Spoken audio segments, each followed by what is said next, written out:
पिता की मौत के अगले दिन डेविड को अचानक एक रहस्यमयी पार्सल मिला। उसे लगा कि शायद कोई बड़ी जायदाद मिली है, पर डिब्बा खोलने पर उसमें से बर्फ का एक पेंगुइन निकला। डेविड को बहुत निराशा हुई। उस बेकार से खिलौने को देखकर उसने उसे एक तरफ फेंक दिया। तभी फोन की घंटी बजी और जैसे ही वो पीछे मुड़ा, वो पेंगुइन अचानक जिंदा हो गया। जब उसने फिर से मुड़कर देखा तो वहाँ कोई नहीं था। डेविड हक्का बक्का रह गया। वो अजीब सी आवाज इतनी जानिब जानी क्यों लग रही थी? दरअसल उसके ठीक पीछे एक असली पेंगुइन खड़ा था। पिता ने मरने से पहले उसके लिए एक पालतू जानवर भेजा था। डेविड की खुशी का ठिकाना नहीं रहा। उसने बड़े प्यार से पेंगुइन को गोद में उठा लिया। उसे अपनी आंखों पर यकीन नहीं हो रहा था, पर काम की जल्दी में डेविड ने फिलहाल पेंगुइन को बाथटब में रख दिया। जैसे ही वो बाहर निकलने लगा, उसका पैर उस लकड़ी के डिब्बे से टकरा गया और उसके पिता की लिखी आखिरी चिट्ठी फिसलकर मेज के नीचे चली गई। उसके जाते ही पेंगुइन ने घर में कोहराम मचा दिया। उसने पहले तो नल खोल दिया और फिर बाथटब में मजे से तैरने लगा। जब शाम को डेविड घर लौटा तो उसने अंटार्कटिका में अपने पिता के पुराने दोस्तों से संपर्क करना चाहा ताकि इसे वापस भेजा जा सके, पर तभी फोन के सिग्नल अचानक चले गए। वो बार बार पेंगुइन को वापस भेजने की बात कर रहा था, पर उसने बाथरूम के उस नजारे पर ध्यान नहीं दिया और फोन के दूसरी तरफ उसकी बातों का बिल्कुल गलत मतलब निकाल लिया गया। इससे पहले कि डेविड अपनी बात पूरी करता, फोन कट गया। तब उसे बाथरूम वाले उस मेहमान की याद आई। बाथरूम में बैठा वो नन्हा सा पेंगुइन। डेविड को समझ नहीं आ रहा था कि आखिर हुआ क्या है। तभी असली मुजरिम उसके सामने आया। डेविड गुस्से में उसे कोसने लगा। तभी पेंगुइन ने उसे एक बहुत ही गंदा तोहफा दे दिया। रात को डेविड ने फिर से पिता के दोस्तों को फोन किया, पर बात नहीं हो पाई। हार मानकर उसने एनिमल कंट्रोल वालों को बुलाया, पर उन्होंने अपनी किताब देखकर माफी मांग ली। उन्होंने कहा कि वे सिर्फ मरे हुए जानवर उठाते हैं। हर विभाग उसे टालने लगा। इस बात से डेविड को बहुत गुस्सा आया। उसने इंटरनेट पर पेंगुइन पकाने का तरीका ढूंढा, पर जब उसने पेंगुइन का वो मासूम चेहरा देखा तो उसका दिल पिघल गया। उसे अपना बचपन याद आ गया, जब उसके पिता हमेशा बाहर रहते थे। उसे पिता की कमी खलती थी, पर अनजाने में वो खुद भी वैसा ही बन गया था। करियर के चक्कर में उसने अपने परिवार को खो दिया था। सारा से उसका तलाक हो चुका था और बच्चे उसी के साथ रहते थे। डेविड को सिर्फ वीकेंड पर उनसे मिलने का थोड़ा वक्त मिलता था, पर वो अक्सर काम की वजह से नहीं जा पाता था। वो बच्चों के करीब जाना चाहता था, पर उसे बात करना नहीं आता था। बेटी के सामने वो सिर्फ बड़ी बातें करता था और बेटे की पसंद का तो उसे पता ही नहीं था। रिश्तों की इस दूरी के बावजूद डेविड अपने करियर में बहुत कामयाब था। उसे लगता था कि कामयाबी ही उसकी पहचान है और इसी से उसकी खाली जिंदगी भरेगी। पर अभी उसके सामने एक मुश्किल थी। कंपनी उसे ग्रीनफील्ड होटल खरीदने को कह रही थी। उस होटल की मालकिन एक बहुत ही जिद्दी बुजुर्ग महिला थी। वो साइन करने को तैयार नहीं थी। ये डेविड के लिए सबसे कठिन प्रोजेक्ट था। वो इसी परेशानी में था कि तभी उसे पिता की मौत की खबर मिली और फिर वो पेंगुइन उसके पास आ गया। अगली सुबह उस छोटे पेंगुइन ने उसे बड़े ही प्यार से जगाने की कोशिश की। डेविड बहुत परेशान हो गया। उसने पेंगुइन को घर से बाहर निकाल दिया, पर वो वहां से जाने को तैयार नहीं था। तभी डेविड को पास ही एक फूलदान दिखा। उसे एक तरकीब सूझी। उसने फूलदान का पानी जमीन पर गिरा दिया और पेंगुइन को उस पर फिसलने के लिए छोड़ दिया। उसे लगा कि सब ठीक हो गया, पर जब वो रिसेप्शन के पास से गुजरा तो उसे रोक लिया गया। रिसेप्शन वाले लड़के ने बिना कुछ कहे सीसीटीवी फुटेज चला दी। डेविड उसमें बहुत ही अजीब लग रहा था, जिसे देखकर वो खुद भी परेशान हो गया। जानवर को परेशान करने का इल्जाम न लगे, इसलिए डेविड ने उसे कुछ पैसे देकर चुप कराया। पर जब वो पेंगुइन को कमरे में ले जा रहा था तो पड़ोसी केन ने उसे देख लिया। डेविड ने बात छुपाने की कोशिश की, पर केन को शक हो चुका था। उसी रात जब डेविड बच्चों के लिए बर्थडे गिफ्ट तैयार कर रहा था, तभी घंटी बजी। ये पिता के दोस्त का भेजा हुआ पार्सल था। डेविड ने जल्दी से उसे खोला ताकि वो पेंगुइन को अंदर डाल सके, पर जब वो उसे पकड़ने भागा तो डिब्बे से एक और पेंगुइन निकल आया, फिर दूसरा, और फिर देखते ही देखते डेविड का पूरा घर पेंगुइनों का पार्क बन गया। फ्रिज में, टॉयलेट में और एसी के ऊपर भी पेंगुइन ही पेंगुइन थे। पूरा घर बुरी तरह बिखर चुका था। तभी अचानक उसकी पत्नी सारा और बच्चे वहां पहुंच गए। डेविड को घबराया हुआ देखकर बच्चों को लगा कि उनके पापा फिर से गिफ्ट लाना भूल गए हैं, पर जब उन्होंने अंदर देखा, बच्चों की खुशी देखकर डेविड ने अपना गिफ्ट पीछे छुपा लिया। उन सबने मिलकर पेंगुइनों के नाम रखे और उनके साथ खूब मस्ती करने लगे। घर में हंसी खुशी का माहौल था, पर तभी एक बिन बुलाया मेहमान आ पहुंचा। नेट जोन्स वहां आ धमका, साइलेंस साइलेंस। उसने वाइल्ड लाइफ प्रोटेक्शन एक्ट का हवाला दिया और सारे पेंगुइन ले जाने की बात कही, पर उसकी आंखों में उन मासूम परिंदों के लिए लालच साफ दिख रहा था। बच्चों की खुशी की खातिर डेविड ने उसे वहां से भगा दिया, पर जोन्स इतनी आसानी से हार मानने वाला नहीं था।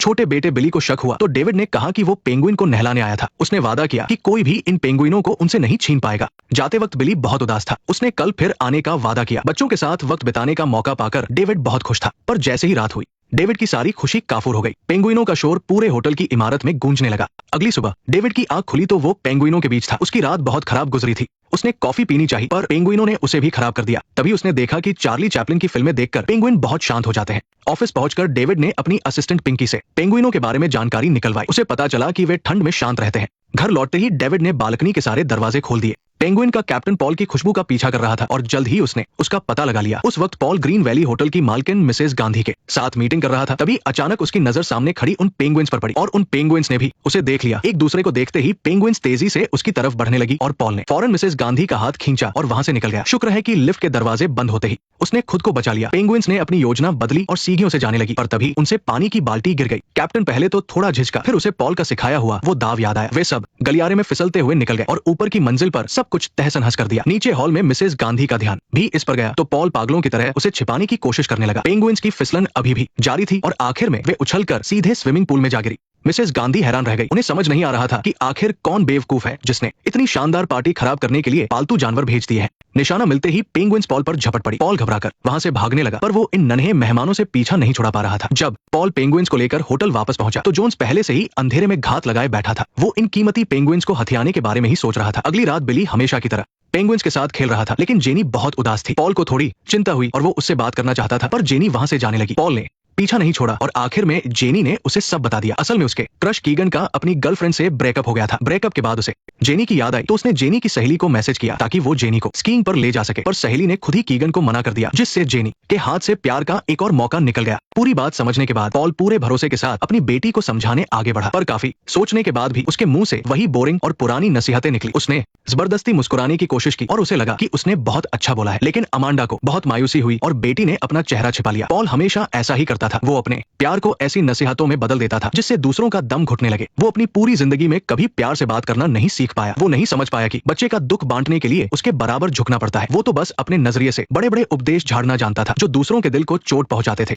अपने कमरे में वापस आने के बाद पॉल को एहसास हुआ कि उसने सब बिगाड़ दिया है। ठीक तभी एक पेंगुइन वहां आई और चिल्लाने लगी। पहले तो उसे गुस्सा आया पर फिर उसे अमांडा की बात याद आई। उसने धीरे से झुककर उसकी बात सुनने की कोशिश की। किसी मासूम बच्चे जैसी उस पेंगुइन को देखकर पॉल का दिल पिघल गया और उसने बड़े प्यार से उसे गले लगा लिया। उसे अब जाकर समझ आया कि प्यार का मतलब सिर्फ हुक्म चलाना या बड़े बड़े उपदेश देना नहीं है, बल्कि सामने वाले की बात सुनना और बिना किसी शिकायत के उसे गले लगाना है। अपने प्यार को ऐसे दिखाऊं कि सामने वाला उसे महसूस कर सके। उसके बाद उसने एक अच्छा पिता बनने की कोशिश शुरू की। भले ही हालात अभी भी थोड़े अजीब थे। ये पेंगुइन्स जैसे एक चाबी की तरह थी जिन्होंने न केवल पॉल के बंद दिल को खोला बल्कि उसे उसके बच्चों के भी करीब ला दिया। उसका डांस भले ही थोड़ा अजीब था पर उसी के जरिए बच्चों ने उसकी कोशिश को देखा। जेनी आज भी थोड़ी उदास थी पर इस बार पॉल ने उसे कोई फालतू नसीहत नहीं दी। मॉल में बाप बेटे खाली बैठे इंतजार कर रहे थे और जेनी अभी भी मन लगाकर ड्रेस चुन रही थी। आखिर में उसने एक सफेद रंग की चमकदार ड्रेस पसंद की। ये ड्रेस बिल्कुल वैसी ही थी जैसी पॉल ने कभी अपनी पत्नी के लिए डिजाइन की थी। घर लौटने पर तीनों ने देखा कि पेंगुइन्स की हालत कुछ अजीब है। जब उन्होंने उनके परों को धीरे से हटाया तो पता चला कि वे अंडे देने वाली है। सब बहुत खुश हो गए। पॉल ने फौरन अमांडा को फोन करके ये खुशखबरी सुनाई। कुछ ही देर में वो रिक को लेकर वहां पहुंच गई। जब तीनों पहली बार एक साथ मिले तो माहौल थोड़ा बदल गया। शायद बम्पी को रिक का आना अच्छा नहीं लगा तो उसने उसे डराने की कोशिश की। फिर स्टिंकी ने तो अपनी बदबू से उसे वहां से भागने पर मजबूर कर दिया। उन अंडों को देखकर दोनों को जेनी और बिली के बचपन की याद आ गई। अमांडा पॉल की बातों के पीछे का मतलब समझ रही थी और ये पहली बार था जब पॉल ने अपनी पत्नी के सामने अपनी गलतियां मानी थी। उसने अमांडा को डिनर पर आने के लिए कहा और इस बार उसने मना नहीं किया, लेकिन जैसे ही वो तैयार होकर निकलने वाला था उसे पीपी का फोन आया। मिसेस गांधी ने उसे एक इवेंट में बुलाया था। एक तरफ उसकी प्यारी पत्नी थी और दूसरी तरफ उसका करियर। पॉल के लिए फैसला लेना मुश्किल था पर उसने अपनी पत्नी को चुना। हालांकि जब वेटर उन्हें कोने वाली टेबल की तरफ ले जाने लगा तो पॉल कुछ अजीब बर्ताव करने लगा। वो छिपने लगा और अपनी पत्नी को लेकर दूसरी जगह बैठ गया पर उसकी नजरें बार बार उसी कोने की तरफ जा रही थी। अमांडा ने ये सब भांप लिया पर पॉल ने पूछने पर भी कुछ नहीं बताया। असल में बात ये थी कि जब पॉल छोटा था तो उसके पापा घर आने पर उसे हमेशा यही लाते थे और वे हमेशा उसी सीट पर बैठते थे। उसके पापा उसके लिए तोहफे लाते थे और यही वो इकलौता वक्त था जब पॉल अपने पिता के साथ रह पाता था। पर बाद में पिता का घर आना कम हो गया। आज 30 साल बीत गए पर पॉल उनसे नहीं मिल पाया है। हमारी शादी को इतने साल हो गए पर तुमने कभी नहीं बताया कि तुम इतने जज्बाती इंसान हो। इतने सालों बाद दोनों ने एक दूसरे से दिल की बात कही। रेस्तरां से बाहर निकलते वक्त उन्हें लगा जैसे वे फिर से जवानी के प्यार में पड़ गए हों। वही जोन्स अंधेरे में खड़ा ये सब देख रहा था। इसके बाद वे दोनों स्कीइंग करने गए और साथ में बहुत अच्छा वक्त बिताया। लेकिन जब पॉल खुश होकर होटल वापस आया तो उसने देखा कि रिसेप्शन वाले लड़के ने उसकी इजाजत के बिना उसका कमरा खोल दिया है और वहां जोन्स उन पेंगुइन्स को पकड़ने की कोशिश कर रहा था। पॉल को बहुत गुस्सा आया और उसने उसे फौरन वहां से चले जाने को कहा पर जोन्स उल्टा उसे ही नसीहत देने लगा। उसका मानना था कि पॉल को पेंगुइन्स को टीवी नहीं दिखाना चाहिए, नहीं उन्हें फ्रिज में रखना चाहिए और नहीं उन्हें सैंडविच खिलाना चाहिए। साइलेंस। पॉल ने सफाई दी कि वो पेंगुइन्स को बहुत प्यार देता है पर जोन्स ने उसकी बात का मजाक उड़ाया। उसके हिसाब से पॉल का ये प्यार एक छोटी सी मछली के बराबर भी नहीं था। अगले दिन खुद को साबित करने के लिए कि वो पेंगुइन्स को सबसे अच्छी जिंदगी दे सकता है, पॉल ने काम छोड़ दिया और पीपी के साथ बाजार से सबसे महंगी मछली खरीदी। जब उसके बच्चे वापस कमरे में आए तो वहां बर्फ की मोटी चादर बिछी थी जैसे कोई सुंदर बर्फीला पार्क हो। ये सब देखकर बच्चे खुशी से झूम उठे। जेनी ने पॉल के ऊपर बर्फ का गोला फेंका। फिर तीनों मिलकर खेलने लगे। लेकिन तभी केंट हाथ में मोबाइल लेकर अंदर आया। वो उस वीडियो से पॉल को ब्लैकमेल करना चाहता था पर तभी कैप्टन ने उसे जोर से काटा और उसका मोबाइल पानी के बर्तन में गिरा दिया। मैंने तुम्हारी माँ को फोन पर कहते सुना था कि तुम बस उनका जन्मदिन टालते रहते हो। आधी रात को पॉल ने चुपके से बच्चों को जगाया। पेंगुइन्स के अंडे फूटने वाले थे। ये बहुत ही प्यारा मंजर था जिसे देखकर तीनों मुस्कुराने लगे। पहला अंडा फूटा, फिर दूसरा, और 2 नन्ही जानों ने जन्म लिया। पर आखिरी अंडा अभी भी वैसा ही था। अगले दिन पॉल का कमरा पूरी तरह पेंगुइन पार्क बन चुका था। सब बहुत प्यार से साथ रह रहे थे, लेकिन एक हफ्ता बीत जाने के बाद भी वो अंडा नहीं फूटा। पॉल उसी ठंडे कमरे में सोया रहा और इंतजार करता रहा। पर उस अंडे के फूटने से पहले उसकी कंपनी के बड़े अफसर वहां आ धमके। उन्हें लगा था कि पॉल बीमार है, इसलिए वे उसका हालचाल लेने आए थे। साइलेंस। नेक्स्ट पार्ट देखने के लिए वीडियो को लाइक करो।